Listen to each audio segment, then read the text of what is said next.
Mic के द्वारा हमारी आवाज जा रही है। आप सभी भक्तों के जीवन पर भगवान राघवेंद्र सरकार की महती कृपा हुई कि आप सभी भक्तों को, समस्त ग्रामवासियों को प्रतिवर्ष की भांति इस वर्ष भी यह सुंदर सप्त दिवसीय भागवत कथा श्रवण करने का अवसर मिला है। निश्चित ही आप समस्त ग्रामवासी बड़ भाग्यशाली हैं कि यह सुंदर भागवत कथा, जिस भागवत कथा को सुनने के लिए मनुष्य तो क्या अपितु स्वर्ग के देवता भी लालायित रहते हैं कि भगवान की यह सुंदर मंगलमयी भागवत कथा हमें श्रवण करने के लिए मिल जाए, क्योंकि यह भागवत कथा कोई साधारण कथा नहीं है। यह एक कल्प वृक्ष है। जो भक्त जिस मनोकामना मनोरथ को लेकर के इस भागवत कथा को श्रवण करता है, निश्चित ही भगवान बाल कृष्ण भागवत भगवान उस भक्त की समस्त मनोकामनाओं को पूर्ण करते हैं। तो आप सभी भक्त समय का ध्यान रखते हुए अपने अपने गृह कार्यों से यथाशीघ्र निवृत्त होकर के भगवान राघवेंद्र सरकार के मंदिर के समीपस्थ कथा पांडाल पर पहुंचे और भगवान श्री बाल कृष्ण लाल की क्रीड़ा स्थली श्री वृंदावन धाम से पधारे परम आदरणीय परम पूजनीय सद्गुरुदेव भगवान पंडित पवन कौशिक जी महाराज अपनी सुंदर रसमयी मधुर वाणी से आप सभी भक्तों को यह सुंदर भागवत कथा श्रवण कराएंगे, जिस कथा को श्रवण करने मात्र से ही जीव के समस्त पाप ताप संताप नष्ट हो जाते हैं और उसे भगवान के चरणों की भक्ति प्राप्त होती है। तो आप सभी भक्त जल्द से जल्द अपने अपने गृह कार्यों से निवृत्त होकर के कथा पांडाल पर पहुंचें और सुख आसन पर बड़ी ही शांति पूर्वक बैठकर कथा को श्रवण करेंगे, क्योंकि जब हम एकाग्र मन से कथा को श्रवण करेंगे वही कथा हमारे जीवन पर आएगी और हमारे जीवन के जो भी पाप हैं, कष्ट हैं, उन सब को दूर करेगी। तो आप सभी भक्त विशेष ध्यान रखेंगे। सभी भक्तों से मेरा विशेष निवेदन है कि आप लोग आपस में वार्तालाप नहीं करेंगे।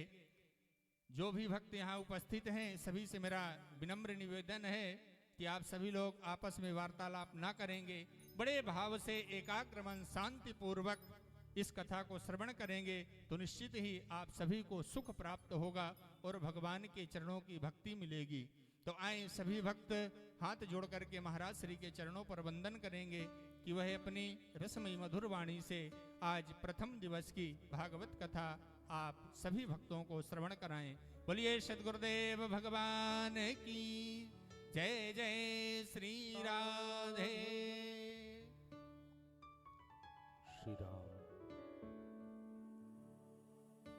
श्री राम, जय राम जय जय राम। श्री राम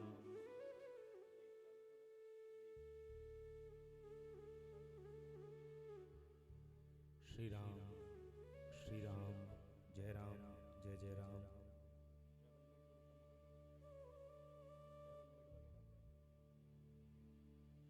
श्री राम श्री राम, जय राम जय जय राम।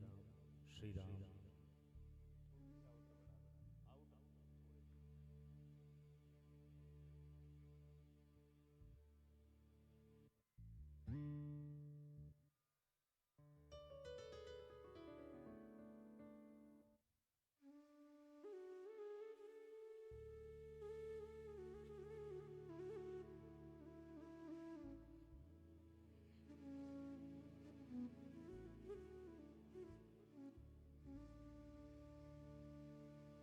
स्वस्ति श्री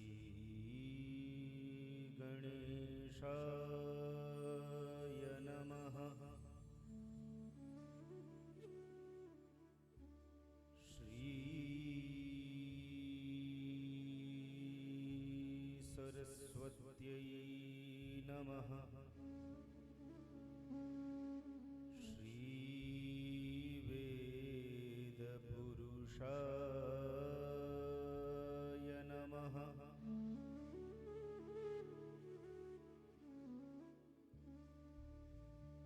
खरवस्तु तनुं गजेन्द्रवदनं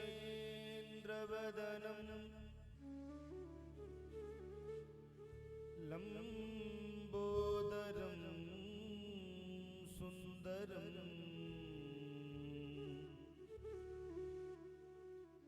प्रस्यन्दनं मदगन्धलुब्धमधुप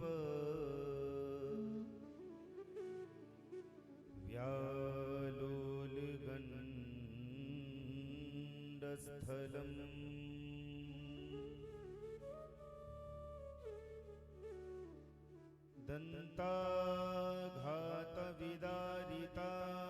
दन्ताघातविदारिताररुधिरैः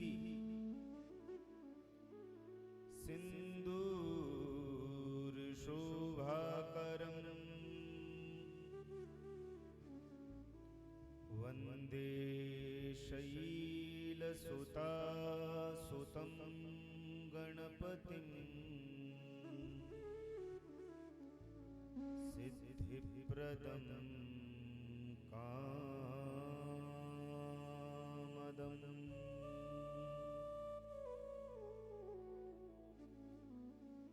ध्येयं सदा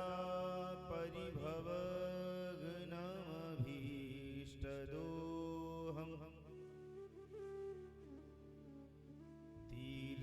तीर्थास्पदं शिवविरञ्चिनुतं शरण्यं भृत्यार्तिहं प्रणतपालभवाब्धिपोतं वन्दे महापुरुषते चरणारविन्दम्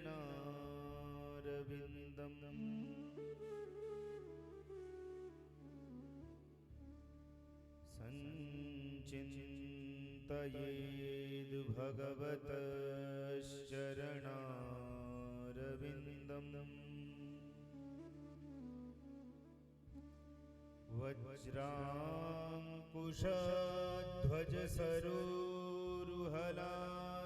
वज्राङ्कुशध्वजसरोरुहलाञ्छनाढ्यम्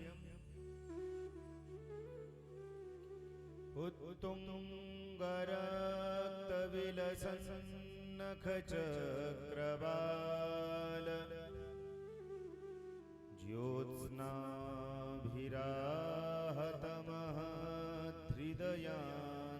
ज्योत्स्नाभिराहतमहृदयान्धकारम्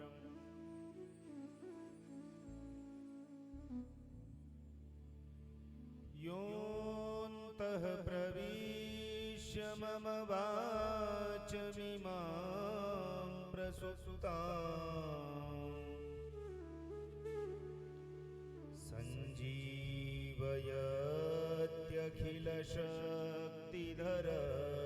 सञ्जीवयत्यखिलशक्तिधरस्वधाम्ना अन्यांश्च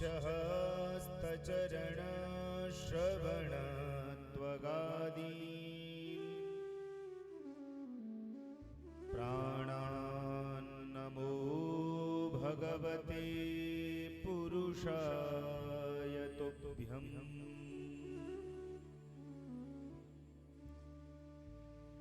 वन्दे नन्दव्रजस्त्रीणां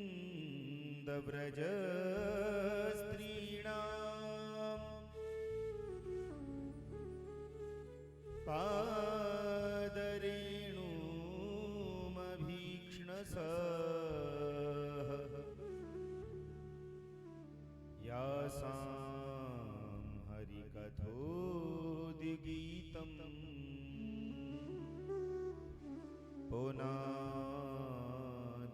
पुनादिभुवनत्रयम्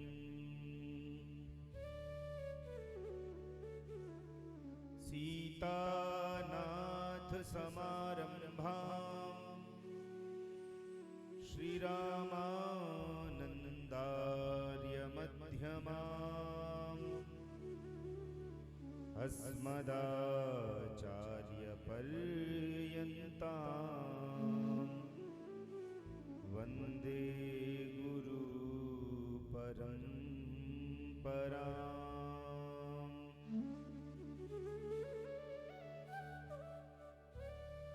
भक्ति भक्त भगवंत गुरु चतुर नाम वपुवेक, इनके पद वंदन किए नाशत विघ्न अनेक। बुद्धिहीन तनु जानिके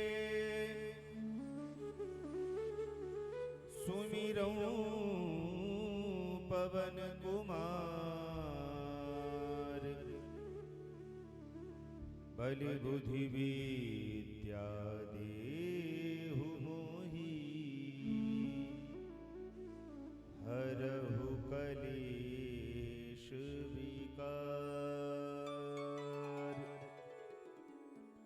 बोल वृंदावन बिहारी लाल की, श्री सीतारामचंद्र भगवान की जय हो, श्री राधा कृष्ण भगवान की जय हो, श्री गौरी शंकर भगवान की जय हो, श्री हनुमान जी महाराज की जय हो, श्री सद्गुरुदेव भगवान की जय हो, गंगे यमुने सरयू मैया की जय हो, गिरिराज धरण की जय हो, श्री वृंदावन धाम की जय हो, श्री अयोध्या धाम की जय हो, सब संत समाज की जय हो, सब भक्त समाज की जय हो, गोस्वामी श्री तुलसीदास जी महाराज की जय हो, श्री सुखदेव भगवान की जय हो, श्री सूत जी महाराज की जय हो, श्री शौनक जी महाराज की जय हो, महर्षि वेदव्यास जी महाराज की जय हो, श्री याज्ञवल्क्य जी महाराज की जय हो, श्री भरद्वाज जी महाराज की जय हो, श्री काकभुषुंडी जी महाराज की जय हो, श्री गरुड़ जी महाराज की जय हो, श्रीमद्भागवत महापुराण की जय हो, बोलो भक्तवत्सल भगवान की जय हो, जय जय श्री राधे, जय जय श्री राधे, जय जय श्री राधे श्याम। नमः पार्वती पतये, हर हर महादेव।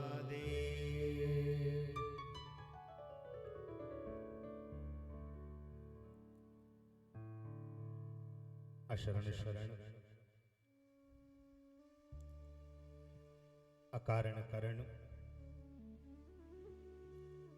करुणा वरुणालय भक्तवांछा कल्पतरु, भक्त वत्सल शरणागत वत्सल,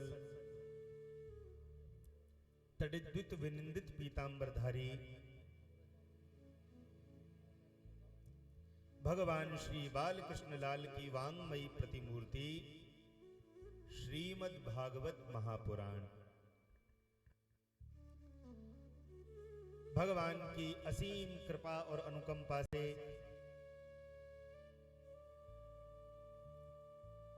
मध्य प्रदेश और उत्तर प्रदेश के मध्य में भगवती माता पीतांबरा की शरण में बैठकर जो भगवती माता पीतांबरा की शरण में बसा हुआ ग्राम है लराइटा,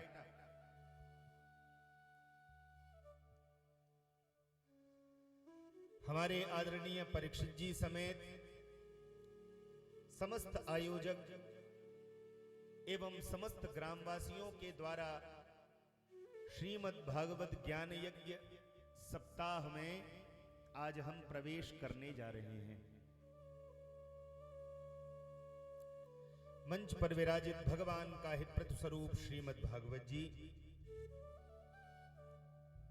मेरे सन्मुख विराजित मेरे आराध्य श्री बालकृष्ण लाल लड्डू गोपाल जी एवं प्रधान श्रोता के रूप में विराजे कैलाश पर्वत से पधारे हुए भूत भावन भगवान श्री भोलेनाथ, बाईं ओर विराजित हमारे समस्त आचार्य विद्वान ब्राह्मणगण,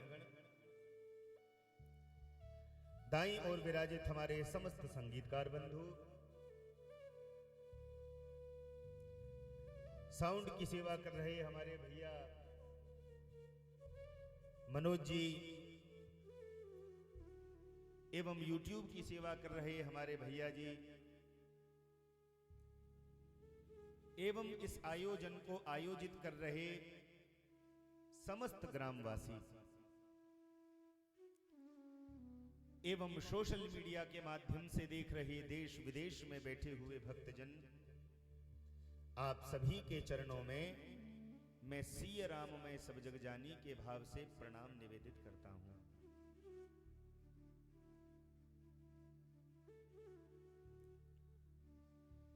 बहुत बड़े भाग्यवान होते हैं वे लोग जिन्हें भगवान की कथा सुनने और कहने को प्राप्त होती है, क्योंकि भैया संसार में ये जो मानव शरीर मिला है, बड़े भाग्य मानुष तन पावा, सुर दुर्लभ सद ग्रंथन गावा। भैया ये मानव शरीर बड़ा अनमोल शरीर है और ये मानव शरीर देवताओं के लिए भी अत्यंत दुर्लभ है। इतनी महिमा मानव शरीर की क्यों है? क्योंकि साधन धाम मोक्ष कर द्वारा इस मानव शरीर से ही मोक्ष प्राप्त होता है, भगवान मिलते हैं। और मानव शरीर प्राप्त करके भी हमने यदि अपने समय अपनी आयु को केवल खाने पीने सोने में व्यर्थ कर दिया तो हमसे ज्यादा आत्मघाती संसार में दूसरा कोई नहीं है। परंतु मुझे बहुत प्रसन्नता इस बात की है, पहले एक बार प्रेम से बोलो राधे राधे। अरे धीरे क्यों बोलते हो, जोर से बोलो। आज से लगभग 7 वर्ष पूर्व हम इस ग्राम में भागवत की कथा कहने आए थे, 7 वर्ष पूर्व।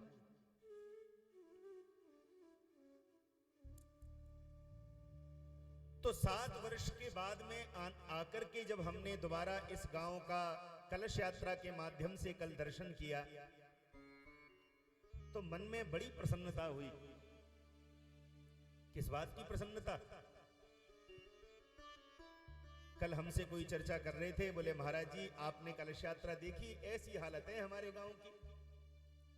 मैंने कहा भैया गांव की गलियां कैसी हैं, गांव की सड़कें कैसी हैं, यहाँ की नालियां कैसी हैं, ये सब तो भैया राजनेता लोग देखते होंगे। परंतु मैंने जो दर्शन किया कि 7 वर्ष बाद आने के बाद में मुझे मालूम हुआ इन 7 वर्षों में प्रत्येक वर्ष तो श्रीमद् भागवत की कथा होती है, प्रत्येक वर्ष श्री राम जी की कथा होती है और पिछली वर्ष बहुत बड़ा यज्ञ भी यहां पर हुआ, एक सुंदर भगवान के मंदिर की भी स्थापना यहां पर हुई। तो भैया मुझे तो ऐसा लगता है जिस ग्राम में भगवान की कथाएं होती रहती हो, यज्ञ होते रहते हो, मंदिरों की स्थापना होती रहती हो, मेरी दृष्टि में तो वह गांव नहीं धरती पर जीता जागता स्वर्ग है, जीता जागता स्वर्ग। हाँ, क्योंकि भैया इस कथा से पहले हम एक और गांव में कथा करने गए थे, बदायूं की ओर। हाँ, सो वहां तो भैया जानते ही नहीं भागवत क्या होती है। कोई पंजाब में रहते थे, उन्होंने अपनी जन्मभूमि पर कथा कराई, तो वहां तो मैंने ये अद्भुत दृश्य देखा, वहां मालूम ही नहीं भागवत होती क्या। ऐसा विचित्र जीवन वहां लोगों का। गांव वो भी था, गांव ये भी है, लेकिन मन में प्रसन्नता यह है कि ये गांव धार्मिक गांव है। तो आज बड़े आनंद की अनुभूति मुझे हो रही है कि 7 वर्ष बाद भगवान ने फिर दोबारा संयोग बनाया और हम कन्हैया की कथा कहने के लिए यहां पर विराजे हैं। बहुत ज्यादा समय व्यर्थ ना करते हुए आओ एक बार भगवान नाम हम गाएं, क्योंकि इस कलिकाल में मन और वाणी को पवित्र करने का साधन तो केवल एक ही है, कलियुग केवल नाम आधारा। जहां केवल शब्द लग जाए वहां दूसरी वस्तु की गुंजाइश थोड़ी रहती है। तो इस कलिकाल में भव से पार होने हेतु केवल एक अवलंब है, और उस अवलंब का नाम है भगवान का नाम। तो आओ हमारा मन पवित्र हो जाए, हमारी वाणी पावन हो जाए, बड़े भाव से सब मेरे साथ में भगवान नाम गाएं। इसके बाद में हम आज की भागवती गंगा में अवगाहन करेंगे, भागवत के महात्म्य की चर्चा करेंगे। एक बार प्रेम से बोलिए राधे राधे। धीरे क्यों बोलते हो, जोर से बोलो। आपको मालूम है कथा में 3 तरह की समस्याएं जरूर आती हैं। हाँ, 3 तरह के व्यवधान कथा में आते ही आते हैं। पहला व्यवधान कौन सा है? बोले पहली समस्या है श्रीमती निद्रा देवी की, और कहीं आमे चाहे नहीं आमे पर भगवान की कथा में आ जाती हैं देवी। और दूसरा व्यवधान, बोले दूसरा व्यवधान है इस मनी राम का। ये मन भी तो बहुत चंचल है ना, सब जगह लगता है पर भगवान की कथा में ही नहीं लगता। और तीसरा व्यवधान है मोबाइल देवता का। हाँ, अब ये तीसरा व्यवधान जल्दी में ही प्रकट हुआ है, पहले ये व्यवधान नहीं था, अब बहुत हो गया है। लेकिन तीनों व्यवधानों का एक ही उपाय, प्रेम से गाओ राधे राधे। ऐसे नहीं, जिस प्रकार जंगल में सिंह दहाड़ता है, जंगल में जब शेर दहाड़ता है ना, तो सिंहनादेन गर्जती, सिंह की गर्जना करने मात्र से और जितने भी छोटे मोटे जीव जंतु, भालू, गीदड़, लोमड़ी, भोमड़ी जो होते हैं सब भाग जाते हैं। ठीक उसी प्रकार जब हम भगवान की कथा में बैठते हैं तो नाना प्रकार की नकारात्मक शक्तियां हमारे भीतर आके बैठ जाती हैं, जो हमको भगवान की कथा सुनने नहीं देती। वो चाहती नहीं हम भगवान की कथा सुने। तो हम जब जब भी बोले राधे राधे, तो जैसे शेर दहाड़ता है ऐसे दहाड़ करके जब बोलेंगे तो अंदर बैठे हुए जितने भी शत्रु होंगे सब निकलकर भाग जाएंगे। शेर की दहाड़ सुनते ही जैसे छोटे मोटे जीव भाग जाते हैं, ऐसे ही भीतर बैठी हुई निद्रा देवी, मनी राम, मोबाइल फोबाइल सब समस्याएं ओके हो जाएंगी। प्रेम से बोलो ये बात। जय जय राधा रमण हरि बोल,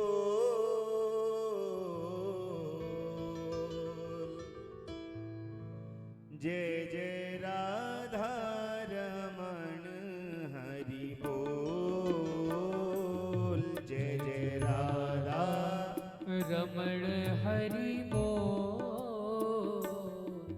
जय जय राधा रमण हरि बोल, जय जय राधा रमण हरि बोल, जय जय राधा रमण हरि बोल, जय जय राधा रमण हरि बोल, जय जय राधा रमण हरि बोल, जय जय राधा रमण, जय जय राधा रमण, जय जय राधा रमण, जय जय राधा रमण, जय जय राधा रमण, जय जय राधा रमण,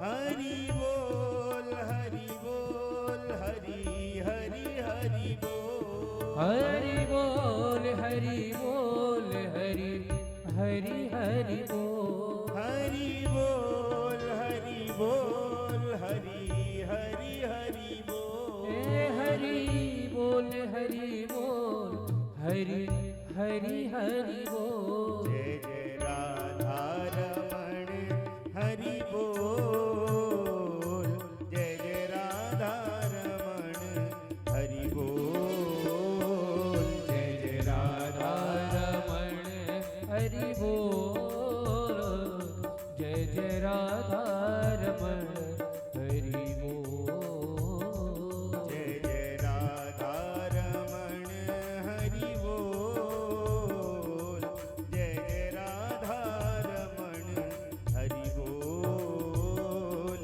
जय जय राधा रमण हरि बोल जय जय राधा रमण तालियों की सेवा करते हुए भाव से गाओ हरि बोल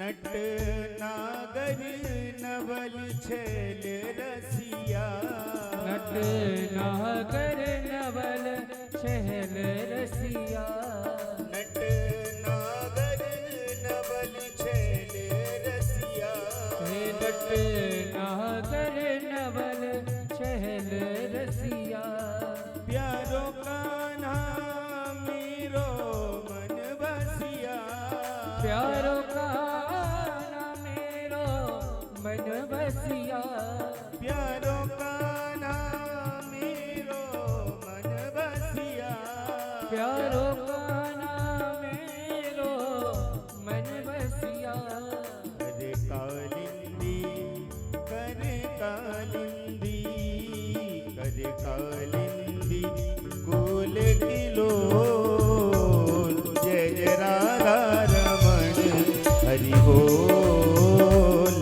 कर कालिंदी फूल किलो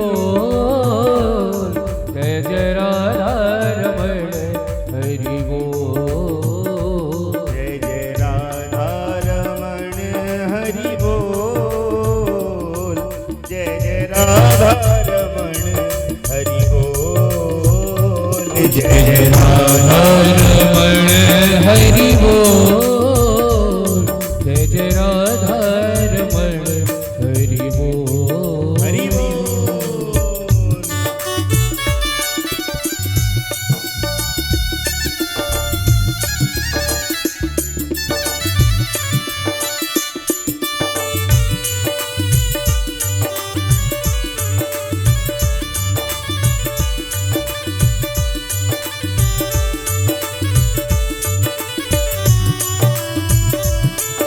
बोलो दीन बंधु भगवान की कृष्ण कन्हैया लाल की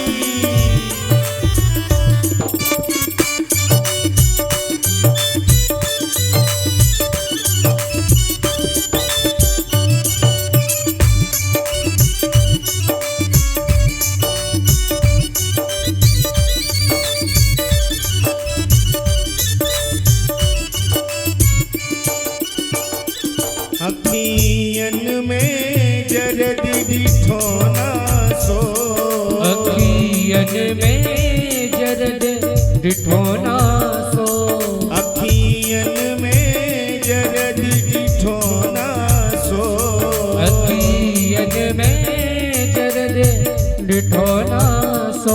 मुस्कान में जादू टोना सो। मुस्कान में जादू टोना सो। मुस्कान में जादू टोना सो। हे मुस्कान में जादू टोना सो। दोनों रस के दोनों रस के दोनों रस के भरे हैं कपोर। जय जय राधा रमण हरि बोल। दोनों रस के भरे हैं कपोर। जय जय राधा रमण हरि बोल। जय जय राधा रमण हरि बोल। जय जय राधा रमण हरि बोल। जय जय राधा रमण हरि बोल। जय जय राधा रमण हरि बोल।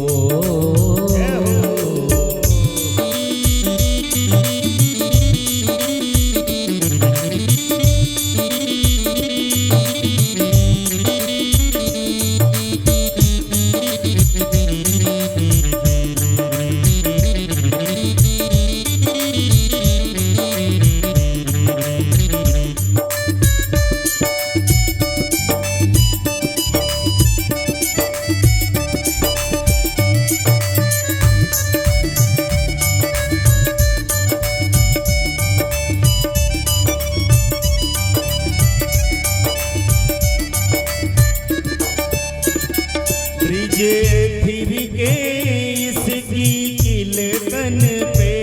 ब्रज फिर के उसकी किलकन पे। ब्रिज फिर के इसकी किलकन पे। ब्रज फिर के उसकी किलकन पे। मतवारी तिरछी चितवन पे। मतवारी तिरछी चितवन पे। मतवारी तिरछी चितवन पे। मतवारी तिरछी चितवन पे।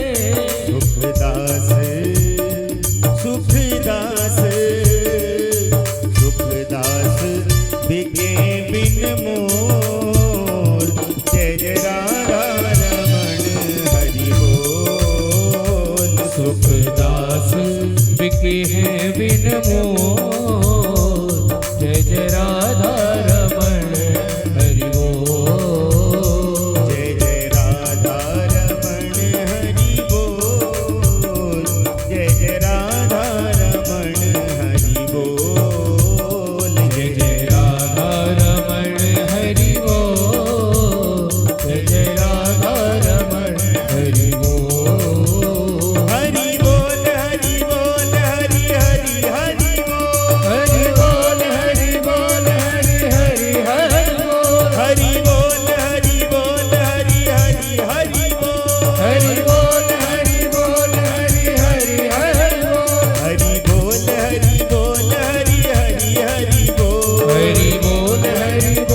परम मंगलमय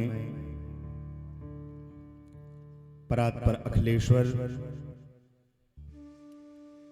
करुणा वरुणालय भगवान श्री हरि के चरणों में बारंबार प्रणाम करते हुए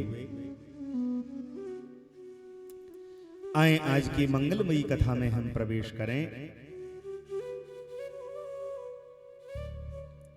श्रीमद् भागवत ज्ञान यज्ञ। बड़े ध्यान से सुनना। श्रीमद् भागवत, ये जो श्रीमद् भागवत की कथा है, ये कोई साधारण कथा नहीं है ना। बड़े बड़े मनीषियों ने, बड़े बड़े मुनियों ने जिस संहिता को गाकर के सुनकर के अपना कल्याण किया है, उसी ग्रंथ का नाम है श्रीमद् भागवत। और इतना ही नहीं, समस्त पुराणों ने इस भागवत का सर्वोच्च सिंहासन पर बिठाकर के तिलक किया है। श्रीमद् भागवतम पुराण तिलकम यद वैष्णवानाम धनम। ये वैष्णवों का धन है और पुराणों का तिलक है। आपको मालूम है, जब 17 पुराण लिखने के बाद में महर्षि वेदव्यास के मन को शांति नहीं मिली, तब श्री नारद जी की आज्ञा से श्रीमद् भागवत महापुराण को लिखकर महर्षि वेदव्यास को सुकून मिला, आनंद मिला, अनुभूति हुई। आज ऐसी ही पवित्र भागवत की कथा हम कहने और सुनने जा रहे हैं। और देखो, मेरे देश में तो हमारे धर्म में ऐसी परंपरा और संस्कृति है कि भैया जब भी कोई शुभ काम करो तो मंगलाचरण गाओ। तो महर्षि वेदव्यास भी जब आज श्रीमद् भागवत को लिख रहे हैं तो मंगलाचरण गाया। सच्चिदानंद रूपाय विश्वोत्पत्त्यादि हेतवे तापत्रय विनाशाय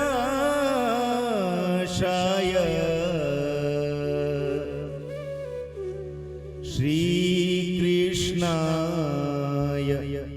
वयं नुमः।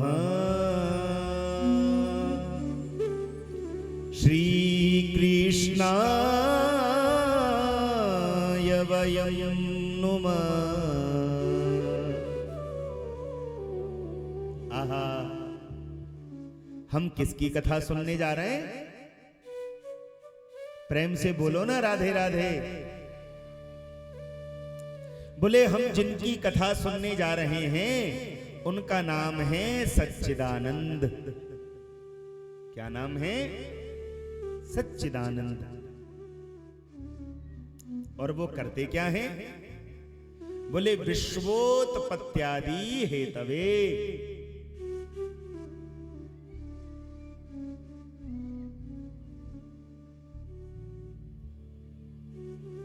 प्रेम से बोलो, राधे राधे।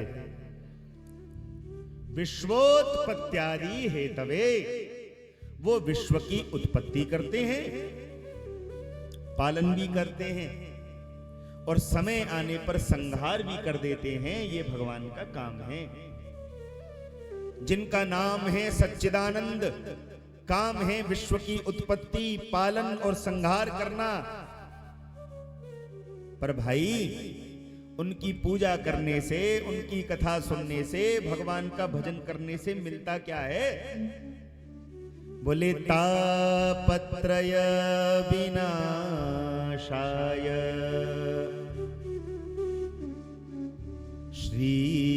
श्रीकृष्णाय वयं नुमः। जिन भगवान की कथा श्रवण करने मात्र से तापत्रय विनाशाय, 3 प्रकार के तापों का विनाश हो जाता है। कौन कौन से ताप हैं? दैहिक, दैविक, भौतिक तापा। दैहिक दैविक भौतिक तापा। दैहिक दैविक भौतिक तापा। दैहिक दैविक भौतिक तापा। राम राज नहीं काहू ही व्यापा। राम राज नहीं काहू व्यापा। ओ राम राज नहीं काहू ही व्यापा। ओ राम राज नहीं काहू व्यापा। 3 तरह के ताप होते हैं संसार में। एक तो दैहिक ताप। दैहिक ताप क्या होता है? प्रेम से बोलो राधे राधे। देखो, आप लोगों को बातें नहीं करनी और बिल्कुल ध्यान से कथा को सुनना है। देखो, श्रोता यदि श्रोता तो वक्ता फिर वक्ता है, और श्रोता यदि सोता है, अथवा श्रोता ही बेचारे पंचायत करने लग जाएं, फिर आप लोग बिल्कुल ध्यान से सुनेंगे तो मुझे सुनाने में भी सुख मिलेगा, आनंद मिलेगा। इसलिए बड़े आनंद से और प्रसन्न चित्त होकर के बिल्कुल ध्यान से कथा सुने। आपस में बात करना मना है। प्रेम से बोलो राधे राधे। जो मेरे भगवान 3 प्रकारों के तापों का विनाश कर देते हैं, दैहिक ताप, दैविक ताप, देवताओं द्वारा दिया जाने वाला कष्ट, और भौतिक ताप माने प्रकृति के द्वारा दिया जाने वाला कष्ट।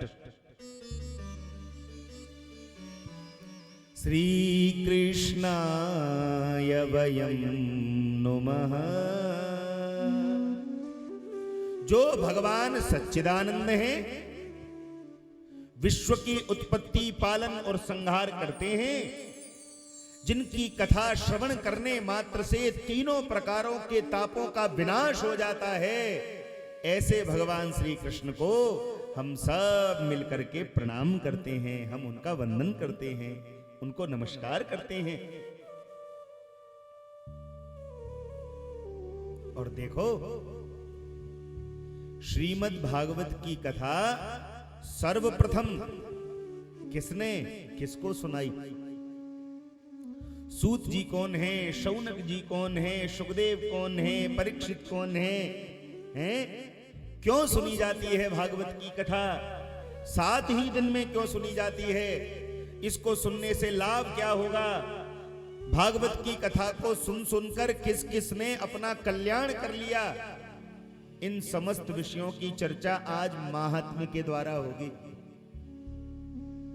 महात्म्य बोलते हैं महिमा को। हम किसी भी ग्रंथ को पढ़ें, पढ़ने से पहले उसकी महिमा जरूर पढ़नी चाहिए। क्यों? क्योंकि भैया, जब तक हमें किसी व्यक्ति वस्तु की महिमा पता ना हो, हमारी श्रद्धा जितनी होनी चाहिए उतनी नहीं होती। और यदि किसी महिमा का पता चल जाए तो फिर श्रद्धा और बढ़ जाती है, प्रेम और बढ़ जाता है। तो एक बार की घटना अब देखो है,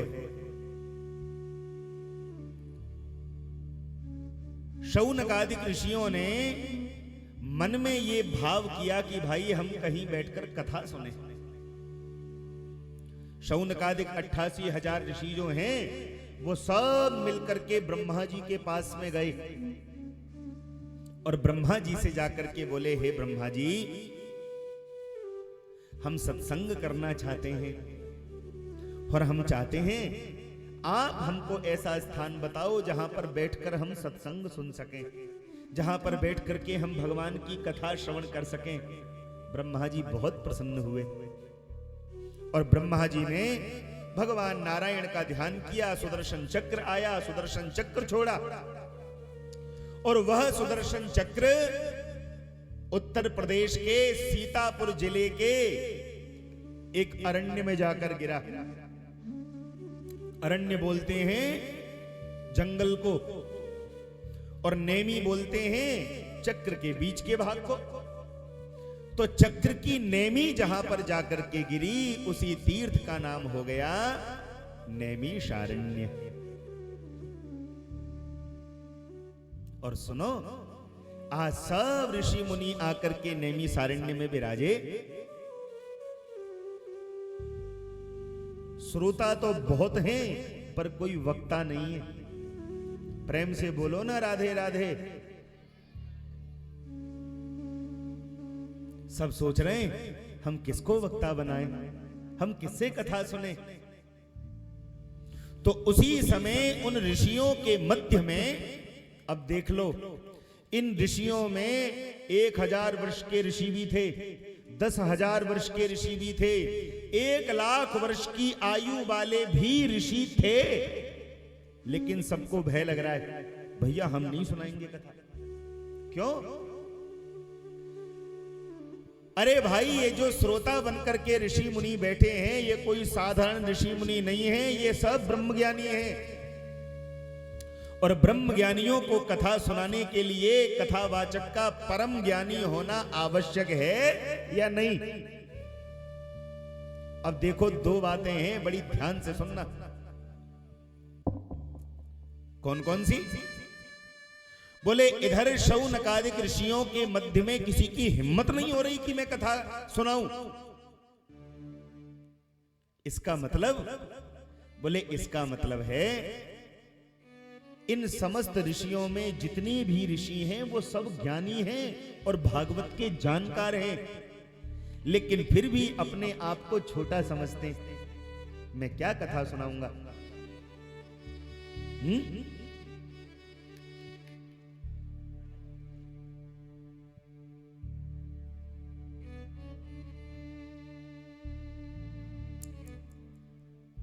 इन समस्त ऋषियों में ये जितने भी ब्रह्म ऋषि हैं अपने आप को मन में सोचते हैं इतने बड़े बड़े ऋषि कौन कथा सुनाए। लेकिन एक बात बोलूं भैया, हम जब भी भगवान की कथा सुनने के लिए बैठे तो पात्र को खाली करके बैठे। अरे भाई, भगवान की कथा भीतर जाएगी कब? अब देखो, वर्षा हो रही है। अब वर्षा का पात्र यदि चाहते हो कि हमें पानी प्राप्त हो जाए तो पात्र को खाली करके रखो। तो खाली बर्तन यदि रखोगे तो ऊपर से वर्षा होगी, पानी भर जाएगा। हमने पहले ही पात्र को भरा हुआ रख लिया।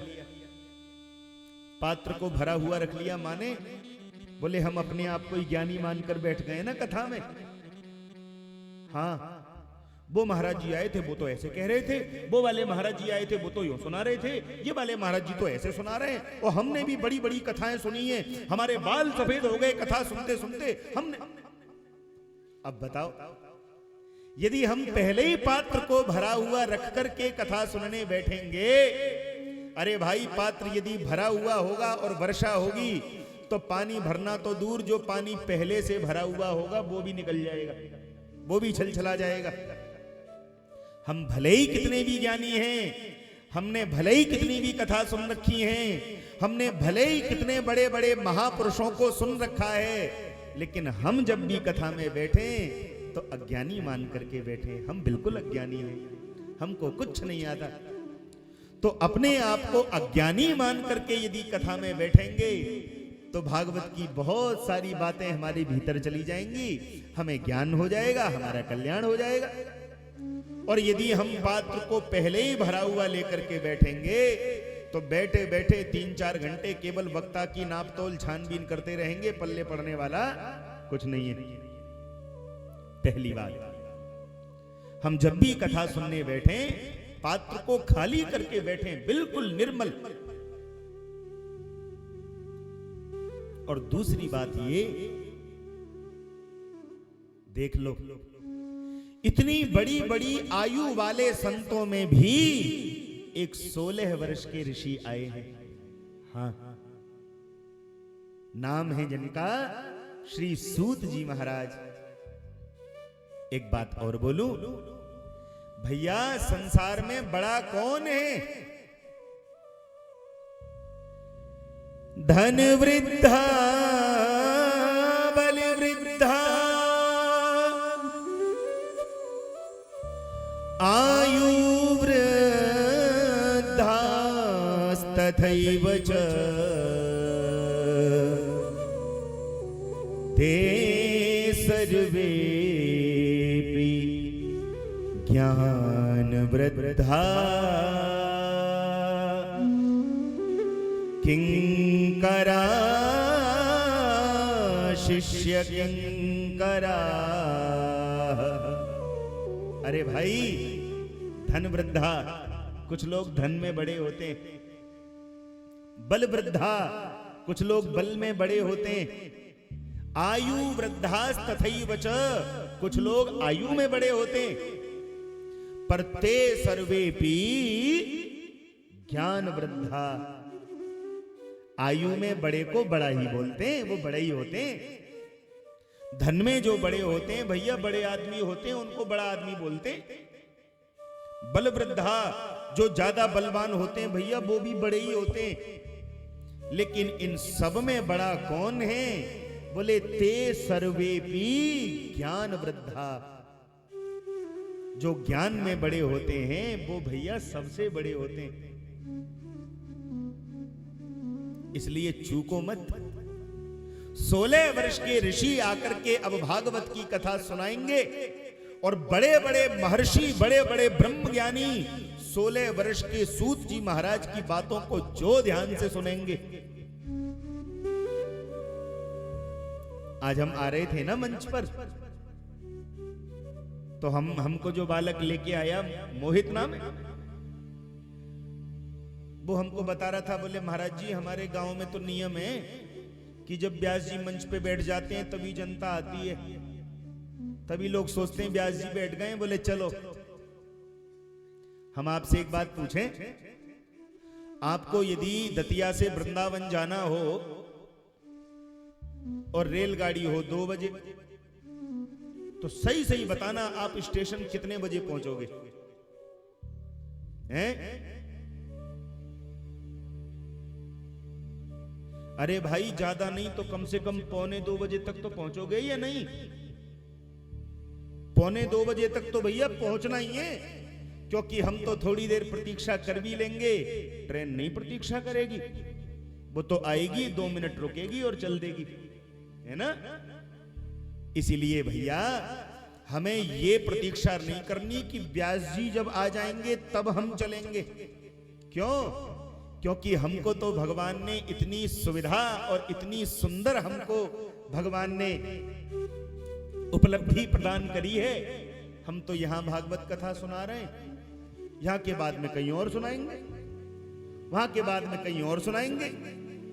तो हमको तो सब जगह कहना है, लेकिन श्रोताओं को सोचना चाहिए हमारे जीवन में ये दिन बार बार नहीं आएगा।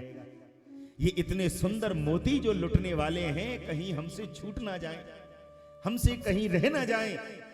इसलिए भैया समय से आओ और बड़े मन से श्रद्धा से कथा सुनो।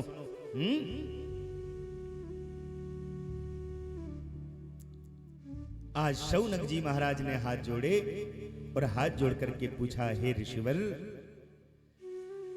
अज्ञान ध्वांत विध्वंस कोटि सूर्य समप्रभ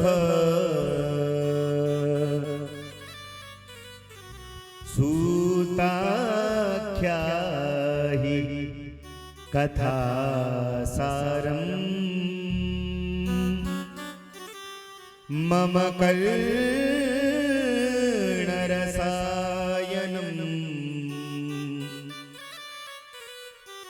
प्रेम से बोलो ना राधे राधे। हे ऋषिवर,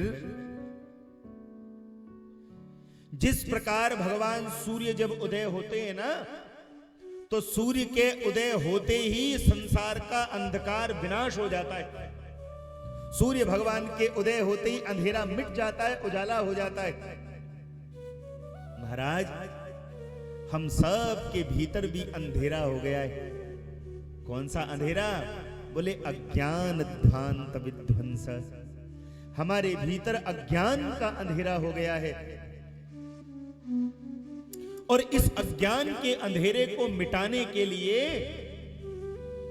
कोटि सूर्य समप्रभ, आपका जो ज्ञान रूपी सूर्य है सूत जी, वो एक सूर्य के समान नहीं, 2 3 4 5 10 20 सूर्यों के समान नहीं, कोटि सूर्य समप्रभ, करोड़ों सूर्यों के समान आपका ज्ञान है। हे ऋषिवर, हमारे इस अज्ञान का विनाश करो। कैसे होगा विनाश? बोले सूतः आख्याहि कथासारम। हे सूत जी, हमें भगवान की कथा सुनाओ, और केवल भगवान की कथा नहीं, भगवान की कथा का सार सुनाओ। क्योंकि भगवान की कथाएं तो हमने ग्रंथों में संतों से खूब सुनी है, लेकिन जितनी भी कथाएं सुनो, जितने ज्यादा ग्रंथ पढ़ो, तो उतने ही संशय और प्रकट हो जाते हैं।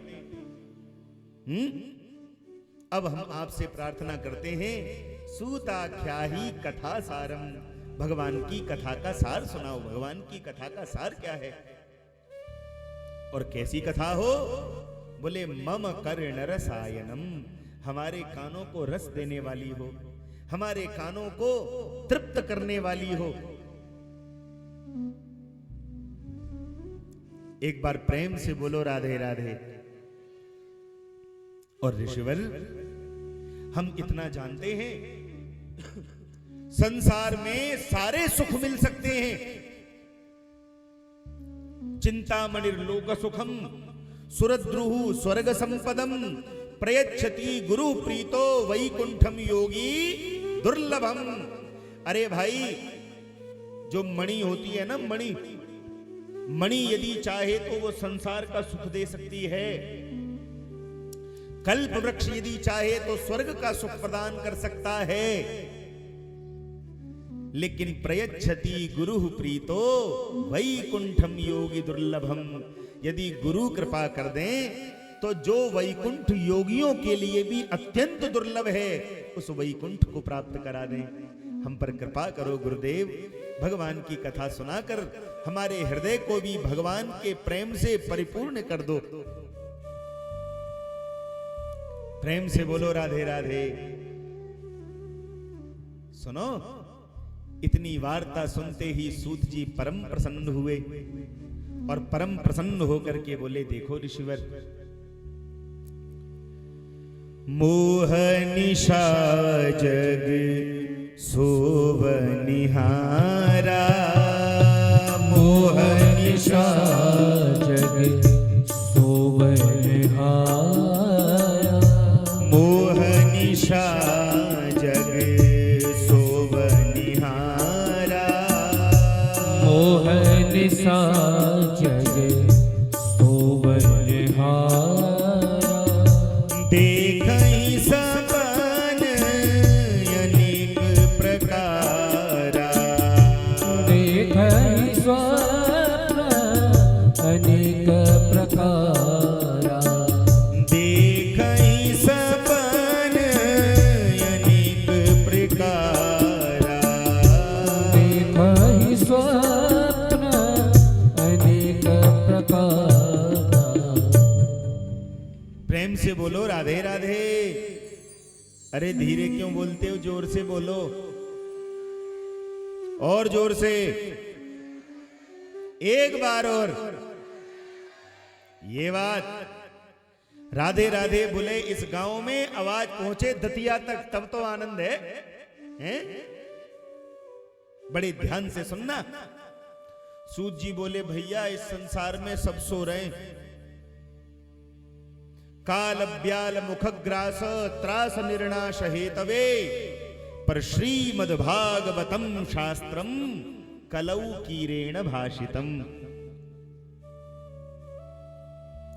हम लोगों की जिंदगी कितनी है? छोटी सी जिंदगी।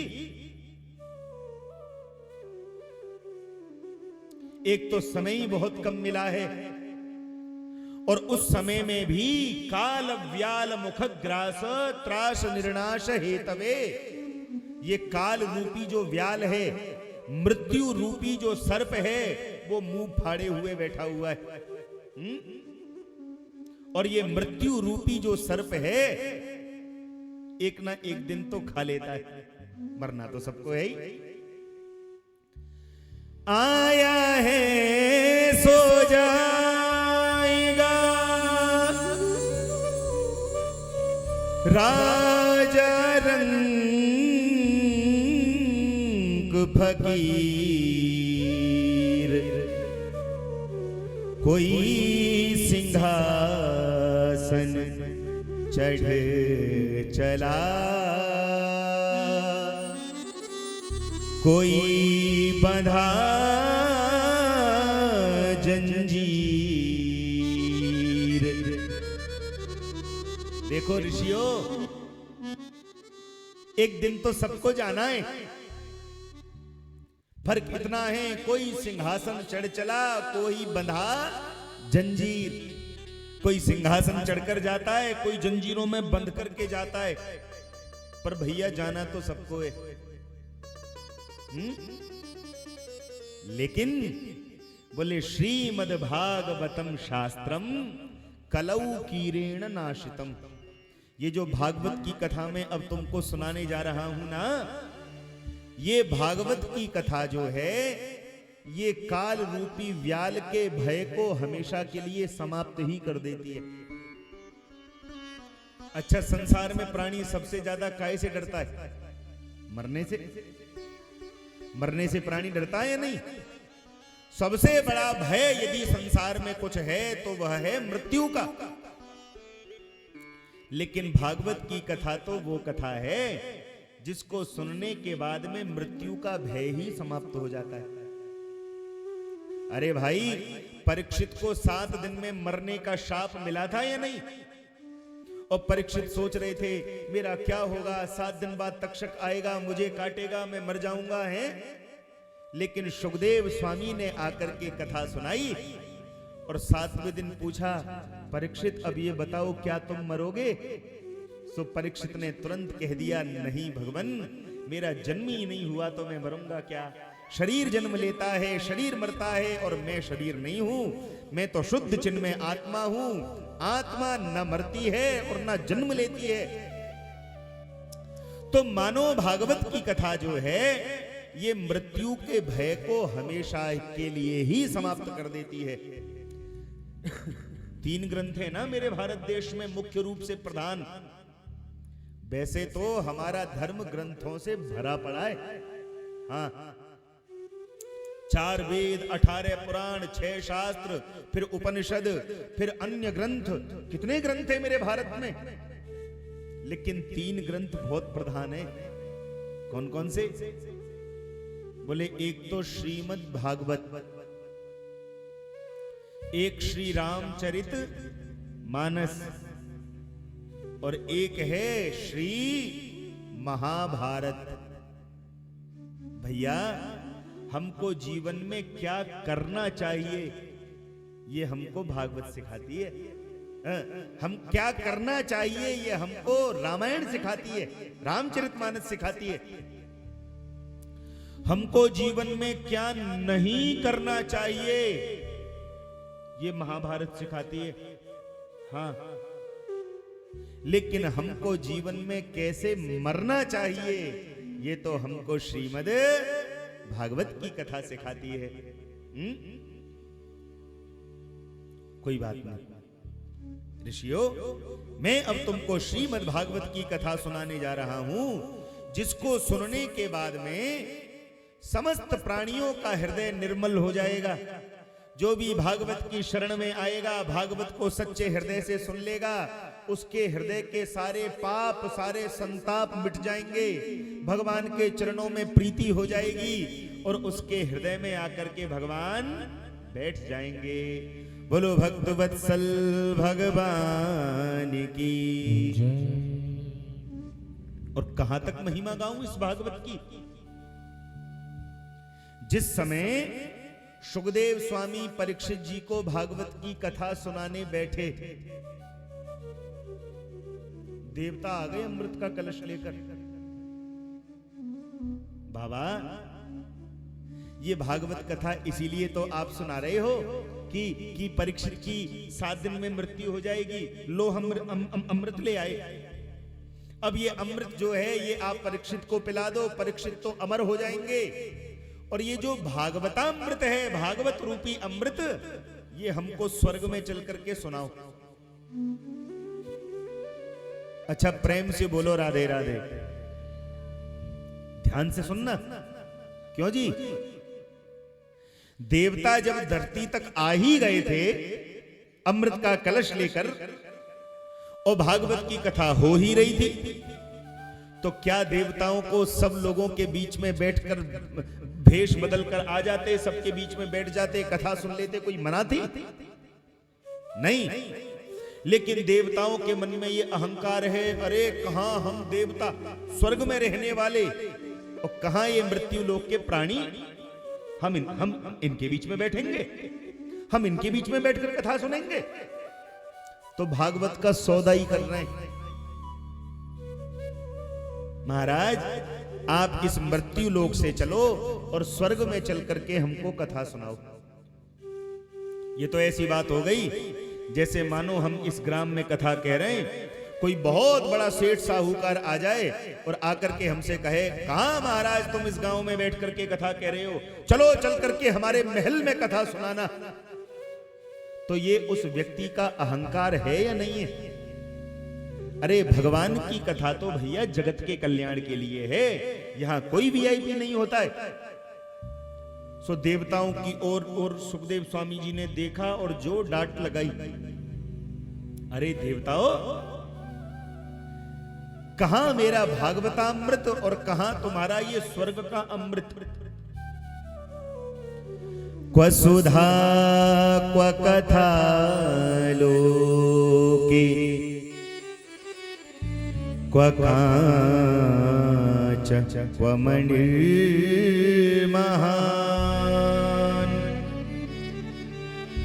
ब्रह्मरातो विचार्यैवम्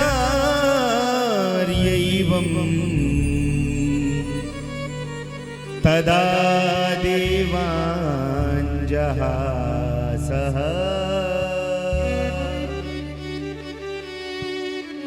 कहां हमारा भागवतामृत और कहां तुम्हारा स्वर्ग का ये तुच्छ अमृत? क्यों जी? क्या स्वर्ग का अमृत तुच्छ है? अरे भाई, स्वर्ग में जो अमृत है वो ऐसे ही नहीं, पूरे समुद्र को जब मथना पड़ा तब कहीं जाकर के अमृत निकला। और सुखदेव स्वामी की नजरों में वह स्वर्ग का अमृत तुच्छ है। क्यों? बड़े ध्यान से सुनना भाई। अमृत को पीने के बाद में व्यक्ति अमर हो जाता है, वो भी लाइफ टाइम के लिए नहीं, थोड़े दिन के लिए। इस संसार में अमर तो केवल भगवान होते हैं, भगवान के अलावा दूसरा कोई अमर नहीं है। अमृत पी लोगे तो आयु बढ़ जाएगी, थोड़े दिन और ज्यादा जी लोगे। लेकिन मेरा जो भागवतामृत है ये प्राणी को दीर्घ जीवी नहीं, ये तो प्राणी को दिव्य जीवी बनाता है। दिव्य जीवी, दिव्य जीवी माने बोले हमारी आयु तो बहुत है, लेकिन जीवन में ना कोई सत्कर्म किया, ना कोई भगवान की कथा सुनी, ना कभी अच्छे काम किए, ना कभी दान पुण्य किया, तो ऐसी 125 वर्ष की आयु का क्या करें? अरे हमसे ज्यादा आयु तो इन वृक्षों की होती है। कबीर जी बोलते हैं ये नहीं, बड़ा हुआ तो क्या हुआ,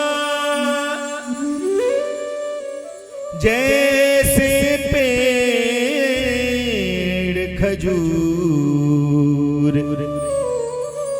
पंथी को छाया नहीं, फल लागे अति दूर। ऐसे बड़े खजूर के पेड़ का भी क्या करें, ना तो किसी पंथी को छाया, कोई मार्ग में जा रहा हो उसको छाया भी नहीं, और फल लागे अति दूर। एक आध फल भी है तो इतनी ऊपर है, किसी के खाने की इच्छा हो बेचारा चढ़े तो पता चले हड्डी पसली टूट जाए। ऐसे बड़े फल का क्या लाभ? बोलो ना प्रेम से राधे राधे।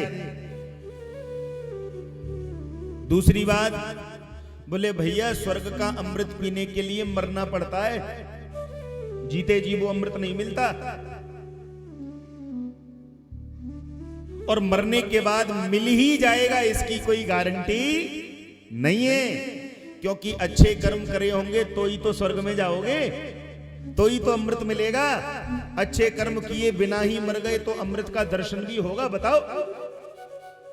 लेकिन ये जो भागवतामृत है इसके लिए मरना नहीं पड़ता, ये तो जीते जी पीने को मिलता है। और यहां कोई पक्षपात नहीं है कि भैया तुम पुण्यात्मा हो चलो कथा में, आप धर्मात्मा हो चलो कथा ना। सही बात तो ये है, ये भगवान की कथा तो विशेष रूप से पापात्माओं के लिए है।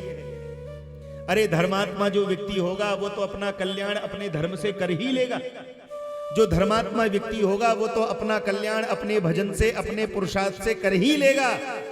विडंबना तो उसकी है जो पापी है, जो अधर्मी है। लेकिन सूत जी कहते हैं भैया जो भी इस भागवत की शरण ग्रहण को कर लेता है उसका जीवन दिव्यता से भर जाता है, पाप करने की प्रवृत्ति ही समाप्त हो जाती है, उसका जीवन आनंद में भर जाता है। प्रेम से बोलो राधे राधे। और देखो मैं जो तुमको सुनाने जा रहा हूं ना ये कथा, तो सुखदेव स्वामी के सामने जब देवता अमृत का कलश लेकर के आए, सुखदेव स्वामी ने डांट करके भगा दिया, लेकिन न ददौ स कथामृतम, नहीं अमृत भागवतामृत दिया। क्यों नहीं दिया? बोले अभक्ताम स्ताम विज्ञाय, अभक्त जानकर, कुपात्र जानकर, सुपात्र नहीं जाना, इसलिए भागवतामृत नहीं दिया। अब देख लो हम लोग भाग्यवान हैं या नहीं। देवताओं के अंदर पात्रता नहीं थी तो उनको भागवतामृत नहीं मिला। अरे भाई गैया का दूध बिल्कुल पवित्र होता है, बिल्कुल निर्मल होता है, लेकिन उसी गैया के दूध को यदि गंदे बर्तन में निकाल दो, मैले पात्र में काट दो, दूध खराब हो जाएगा या नहीं होगा? ठीक उसी प्रकार भगवान की कथा तो गैया के दूध की तरह निर्मल है, लेकिन भाई ये निर्मल दूध निकालने के लिए हमारा हृदय का पात्र भी तो साफ होना चाहिए या नहीं? हमारा हृदय का बर्तन थोड़ा मजा हुआ होना चाहिए या नहीं? क्योंकि मन में कष्ट तब होता है, हम सालों से भागवत सुन रहे हैं, सालों से राम कथा सुन रहे हैं, सालों से भगवान की कथा सुन रहे हैं, लेकिन आदत तो एक भी नहीं बदली है, हमारे अंदर से बुराई तो एक भी नहीं गई। तो ऐसी भागवत सुनने का, ऐसी भगवान की कथा सुनने का सही लाभ नहीं है। सही लाभ कब होगा? बोले देखो तीन बातें हैं। कौन कौन सी? बोले पहली बात तो है श्रवण, भगवान की कथा को सुनना, और दूसरी बात है मनन, और तीसरी बात है निधिध्यासन। अब देखो हमने कथा सुनी, प्रेम से बोलो राधे राधे।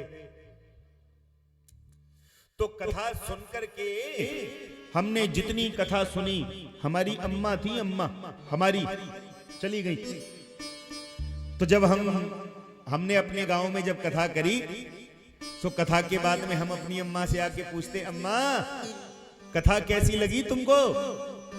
बोली लाला बहुत आनंद आयो, बहुत चोखी लगी, बहुत बढ़िया। हमारी ब्रज की भाषा है चोखी। आप लोगों क्या नीकी बोलते? नीकी, बहुत नीकी लगी महाराज। तो मैंने कहा अम्मा क्या क्या सुना था आज कथा में? सुम्मा बोलती लाला मुझे सुध ना है रे, मैं भूल जाऊं। जब तक सुनी तब तक तो बहुत आनंद आयो, बहुत अच्छी लग रही, लेकिन बाद में फिर ध्यान ना है रे, कहा सुनो।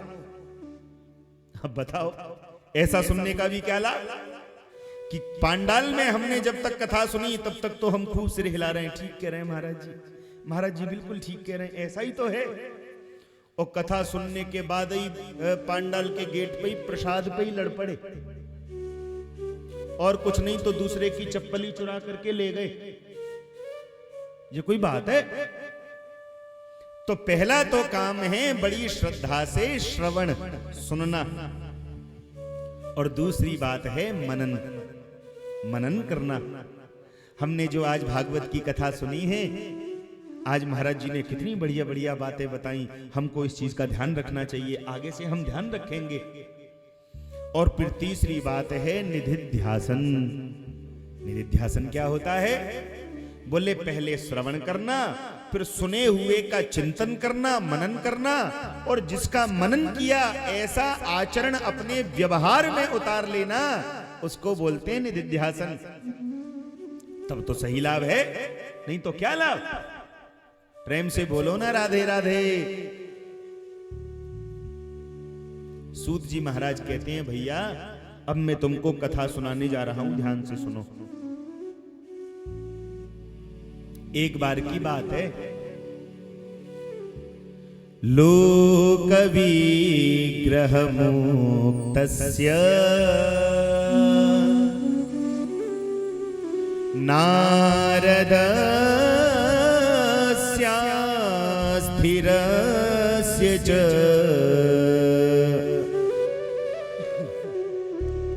विधीषवे कुतः प्रीति संयोगः कुत्र तैः। एक बार की बात है, लोक विग्रह मुक्तस्य नारदस्य स्थिरस्य च। ये जो भगवान के भक्त हैं ना नारद जी, एक दिन भ्रमण कर रहे थे और उधर दूसरी दिशा से आ रहे थे ब्रह्मा जी के 4 बेटा। ब्रह्मा जी के सबसे पहले पुत्र जानते हो कौन है? सनक, सनंदन, सनातन और सनत कुमार। ये 4 बेटा हैं ब्रह्मा जी के सबसे पहले। नारद जी और सनकादिक आपस में भैया भैया लगते हैं।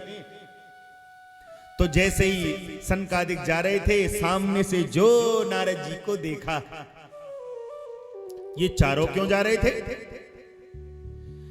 एकदा हि विशालयां चत्वार ऋषयो मलाः सत्संगार्थं समायाता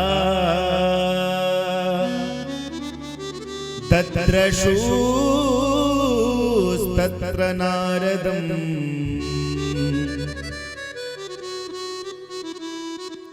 बद्रीनाथ भगवान है। आप लोग गए बद्रीनाथ? उत्तराखंड में हमारे भारत की अंतिम सीमा पर बसा हुआ तीर्थ है बद्रीनाथ। बद्री विशाल बोलते हैं। तो एकदा ही विशालायाम, उसी बद्री विशालक क्षेत्र में चत्वारः ऋषयो मलाः, ये 4 ऋषि भ्रमण कर रहे थे, घूम रहे थे। क्यों घूम रहे थे? बोले सत्संगार्थम, सत्संग के लिए घूम रहे थे। देखो ये 5 वर्ष की आयु से ज्यादा कभी बड़े नहीं होते, इनको कभी बुढ़ापा नहीं आता। क्यों नहीं आता? क्योंकि भगवान का जो हरिशरणम मंत्र है, हरिशरणम हरिशरणम हरिशरणम हरिशरणम हरिशरणम, इस हरिशरणम मंत्र का ये निरंतर जाप करते रहते हैं और मानो इनके रोम रोम से हरिशरणम निकलता है, इसलिए इनको वृद्धावस्था परेशान नहीं करती, जरा अवस्था इनको व्याप्त नहीं होती। लेकिन लक्ष्य केवल एक है, क्या? बोले सत्संगार्थम। किस लिए घूम रहे हैं? सत्संग के लिए। ब्रह्मा जी के पुत्र जो कि समस्त वेद पुराण शास्त्रों के ज्ञाता हैं, लेकिन फिर भी मन में लालसा है कहीं सत्संग मिल जाए, कहीं सत्संग मिल जाए। और देखो, कोई सुनाने वाला मिल जाए तो ये भेष बदलकर चुपचाप बैठ जाते हैं, खूब कथा सुनते हैं। और कोई सुनाने वाला यदि नहीं भी मिले तो चारों में से 3 बन जाते हैं श्रोता और 1 बन जाता है वक्ता, और घर में ही भागवत की कथा शुरू होने लग जाती है, घर का ही सत्संग प्रारंभ हो जाता है। अच्छा, एक बात बोलूं? पहले प्रेम से बोलो राधे राधे। धीरे क्यों बोलते हो? जोर से बोलो, और जोर से, एक बार और। भैया माताओं का आज तो कलश यात्रा नहीं थी भाई। जगह जगह तो ये समस्या होती है कि पहले दिन थकावट हो गई है, महाराज जी बहुत बहुत लंबी कलश यात्रा निकाली है ना। अच्छा, कलश यात्रा तो हमने बहुत देखी, पर यहां जैसी नहीं देखी। हाँ, तमाम तो घोड़े, अलग अलग देश की अलग अलग परंपरा होती है भैया, तो यहां की ये अपनी परंपरा है। पहले तो सारे घोड़ों का पूजन होगा, और ये मुझे बहुत अच्छा लगा। सुनो, हमारे शास्त्रों में घोड़े को बड़ा पवित्र माना गया है, और घोड़े का जो मुख होता है, जैसे गौ माता का पृष्ठभाग पवित्र होता है, गैया का गोबर, गैया का मूत्र कितना पवित्र माना गया है, तो गौ माता का पृष्ठभाग पवित्र होता है, लेकिन घोड़े का मुख पवित्र होता है। तो फिर पूरे गांव में कलश यात्रा घूम रही है, दरवाजे दरवाजे पर व्यास जी जा रहे हैं, तो फिर तिलक हो रहा है। हमको तो कल लगा कि होली हो गई हमारी, तो यहीं होली प्रारंभ हो गई। और ऐसे तिलक नहीं करते, केवल हंसी की बात कह रहा हूं, बुरा मत मानना। अभी तक जलन हो रही है हमारे माथे में। थोड़े से ऐसे चावल लिए, थोड़ी सी रोली ली और घिस दी व्यास जी के माथे पर। व्यास जी होंगे अपने घर के। हाँ, बोलो ना प्रेम से राधे राधे। सो फिर कथा कलश यात्रा के बाद प्रारंभ होती है, तो थोड़ा सा करंट कम होता है। क्यों? बोले महाराज थक गए आज, बहुत लंबी। आज तो ऐसा कुछ नहीं है। अच्छा, आज एकादशी भी नहीं है, आज व्रत है क्या किसी का? संडे का भी व्रत तो नहीं रखते भैया कोई, संडे का तो कोई व्रत नहीं होता है। तो फिर राधे राधे बोलने में कंजूसी क्यों है? जोर से बोलो ना राधे राधे, और जोर से। हाँ, सो सत्संग के लिए जा रहे थे महात्मा। ध्यान से सुनना, एक बात बोलूं, सनकादिकों के जीवन का लक्ष्य है सत्संग। हम लोगों ने इतनी भागवत कथाएं सुन ली, इतनी राम कथाएं सुन ली, इतने सारे यज्ञ अनुष्ठान हमने कर लिए, लेकिन हमारे जीवन में बदलाव क्यों नहीं हो रहा? ध्यान से सुनना। जैसे व्यक्ति दिन भर में बहुत कुछ विचार करता है या नहीं? आज वहां जाऊंगा, आज खेत पर जाकर पानी लगाना है, आज वो दवाई वहां से लेके आनी है, ये पैसे उसको वहां से देके आने हैं, ऐसा करना है, ये करना है, वो कितने सारे विचार दिन भर में आते हैं। लेकिन क्या हमारे जीवन में दिन भर में एक बार भी ये विचार आता है कि हमारा कल्याण कैसे होगा? ये विचार एक बार भी हमारे जीवन में आता है कि हमारा कल्याण कैसे होगा, हमारी मुक्ति कैसे होगी, हमें भगवान कैसे मिलेंगे? भैया जी, इस संसार में सत्संग की बहुत महिमा है, बहुत महिमा।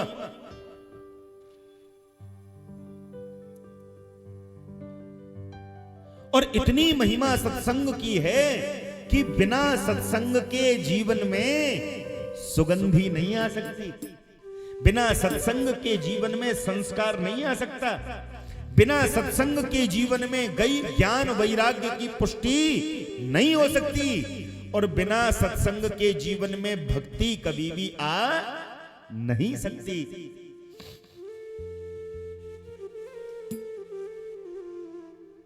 और सत्संग का प्रभाव क्या होता है?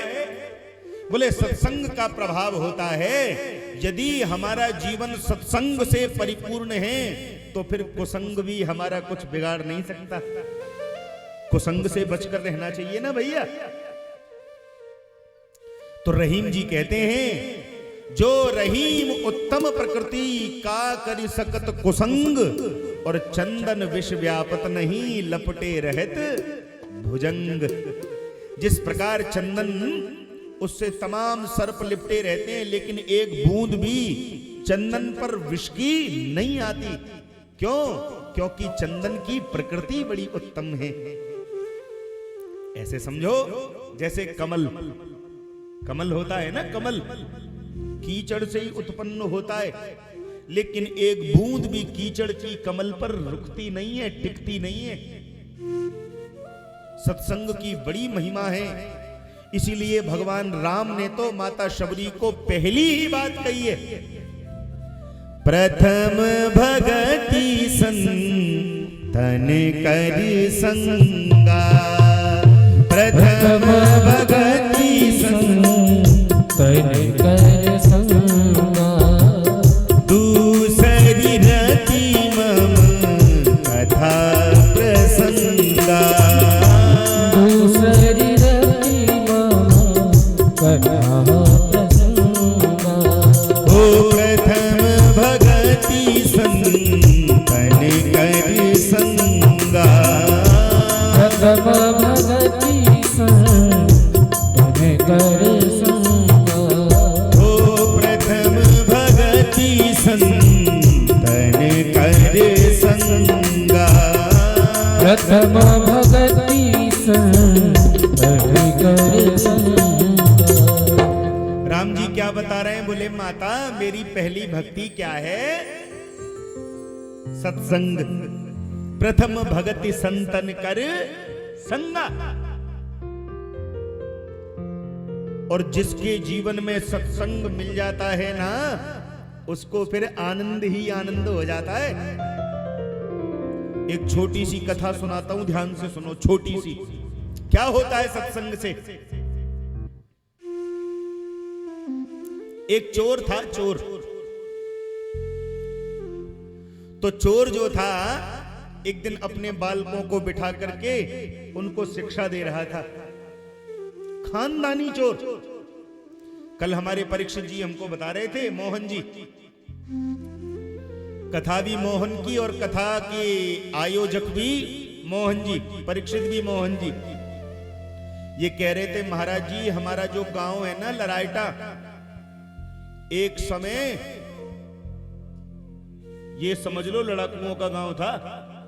हाँ, तमाम मर्डर करने वाले लोग हमारे इस गांव में रहते थे। 40-50 तो महाराज जी जेल में ही बंद हैं। हाँ, ये तो भगवान जाने क्या कृपा भगवान की इस गांव पर हुई कि जिस गांव में लड़ाई दंगे होते रहते थे, मर्डर फडर होना तो बहुत छोटी मोटी बात थी, लेकिन आज वो पूरा गांव बैठ करके इतने भाव और श्रद्धा से कथा सुन रहा है। ये प्रभाव केवल सत्संग का ही तो है। सत्संग के अलावा और दूसरा अवलंब क्या हो सकता है?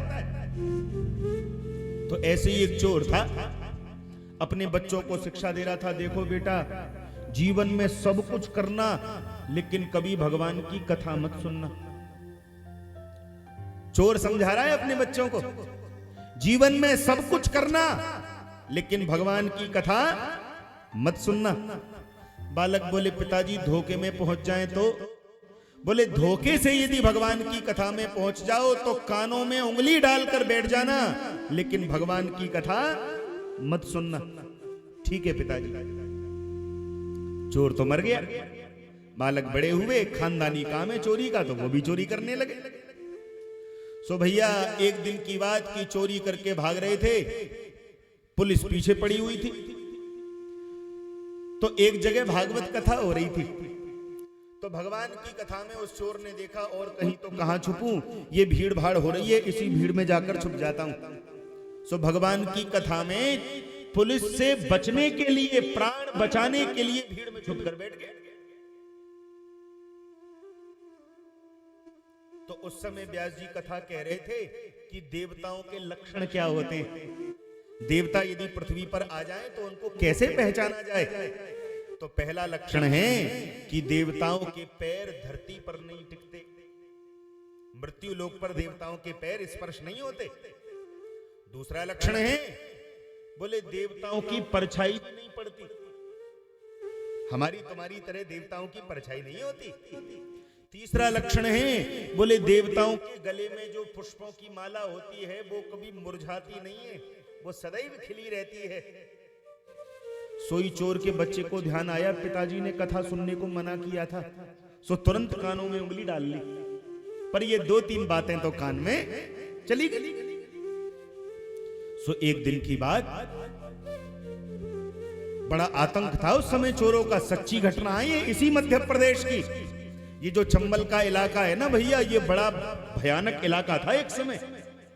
तो इसी मध्य प्रदेश की सत्य घटना है कि एक दिन की बात, पुलिस वालों ने देखा इन चोरों का बड़ा आतंक हो रहा है, सो पता लगा लिया, बोले चंबल की घाटी में, और वो जो सुनसान इलाके में काली माता का छोटा सा मंदिर है, ये सारे चोर शाम को टल्ली हो जाते हैं और पी पा करके फिर नशे में धुत तो उसी काली माता के मंदिर पर जाकर अपनी चोरी का बंटवारा करते हैं। आज वहीं धरेंगे इनको, वहीं पकड़ेंगे। सो भूमिका बनाई, एक चोर को काली माता बना दिया। हाँ, जैसे झांकियां निकलती है ना काली माता की, सो काली माता का स्वरूप बना दिया, मूर्ति के पीछे खड़ा कर दिया, बाकी लोग छुप गए। अब चोरों ने आकर के जैसे ही मां के सामने सारी सामग्री रखी, हे माता, आज तुम्हारे आशीर्वाद से खूब चोरी करके आए और आपकी बड़ी कृपा। अब नशे में धुत सोई काली माता पीछे से आ गई, बच्चों मैं तुमसे बहुत प्रसन्न हूं, मांग लो क्या चाहिए। ओ काली माता तो नृत्य कर रही हैं। अब नशे में ये सारे धुत, इनको होश तो है नहीं, देख रहे हैं, अरे बस तो काली माता प्रसन्न हो गई, अरे हमको काली माता ने दर्शन दे दिया। लेकिन उस चोर ने, जिसने थोड़ी देर का सत्संग सुना था, वो नशे में धीरे धीरे सोच रहा है, वो व्यास जी तो उस दिन कह रहे थे कि देवताओं के पैर धरती पर नहीं टिकते, ये माता तो धरती पे ही खड़ी है। वो व्यास जी उस दिन कह रहे थे कि देवताओं की परछाई नहीं पड़ती, इन माता की तो परछाई भी पड़ रही है, इनकी तो फूलों की माला भी थोड़ी सी कुम्हला रही है, मुरझा रही है, मुझको तो दाल में कुछ काला लगता है।